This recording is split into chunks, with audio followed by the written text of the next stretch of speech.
بۆی کە هەستاوە بە ئامادەکردنی پرۆژە.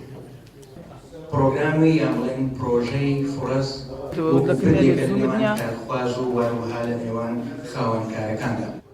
بۆ ساڵی 2016 بڕیاردا پرۆژەی فرەس بەردەوام پێ بدرێتن و بە شێوەیەکی نوێی بێتەوە ساحەکە ئەویش لەژێر ناونیشانی ڕوانگە فرەس کە لە ساڵی 2016 و ویلایەتی ساڵی 2016 دەست بەکارەکانی کردو و تا کۆتایی ساڵی 2016 بەردەوام دەبێت. And this is a huge challenge for all of us here, but it's also a huge opportunity. Youth are really the future. In so many ways, they're the future of our world. And if we don't help them, we won't be able to help ourselves. And like Mr. Minister was saying, now is really the only time we have to do something about this. If we don't act now, and if we don't get the support of the public sector, the private sector, the international NGOs, and the local organizations, we won't be able to achieve it.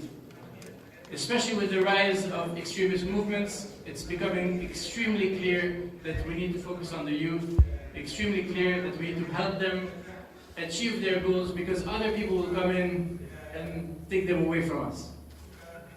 ئامانجەکانی ڕوانگە فرەس یەکەم دابینکردنی سەرچاوە و دەرفەتی جۆراوجۆر بۆ گەنجان بۆی بتوانن لە ڕێگەی ئەم دەرفەتانەوە خۆیان بەرەو پێش ببەن.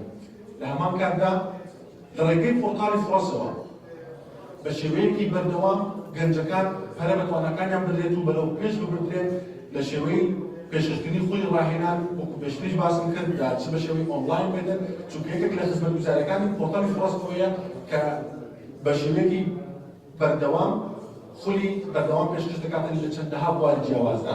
پرۆژەی ڕوانگە فرەس ئومێدەواری کە فعلا ئاواتێک بداتن پلاتفۆرمێکە بۆ ئەو گەنجانە و ئەو خەڵکەی کە بەدووی کار دەگەڕێتن کارخوازە سیلاتێک ڕوانگە فرەس ئەو کارەکە تیمەکانی ئێماچن لە هەموو دەرگاکان هەدەن کارت هەیەنەوە دەهەبی چ جۆرە ماسەقاتێەوە لە دیویتر ئەچنە لای گەنجانی ئێمە و کارخوازەکان ئەم جۆرە کارە هەیە گەر حەزەکەی تەقدیم بکە پلاتفۆرمێکە عالەمێکە ژینگەیەکە دروست دەکەین بۆ ئەوەی ئەو دوو تەرەفە کارخواز و خاوەنکار یەکتر لەوێ ببینن و ئیزافەیەکیش بکەین چۆن کارخواز تیمی خۆی دروست بکە چۆن قودرەتی ئیقناعی بەرامبەر هەمیشتن باشترین کاندید بۆتە چۆن توانەکانی خۆی بەرەو پێش و بەرەو ئاستێکی بەرزتر باتن. تارگێتی پرۆژەی ڕوانگە فرەس بۆ ساڵی 2016 لە سەرتاسەر عێراقدا ئەوەیە کە بتوانین 200,000 لاو هاوکاری بکەین چ لە ڕێگەی دابینکردنی هەڵێکان یاخود لە ڕێگەی بەهێزکردنی تواناکانیان.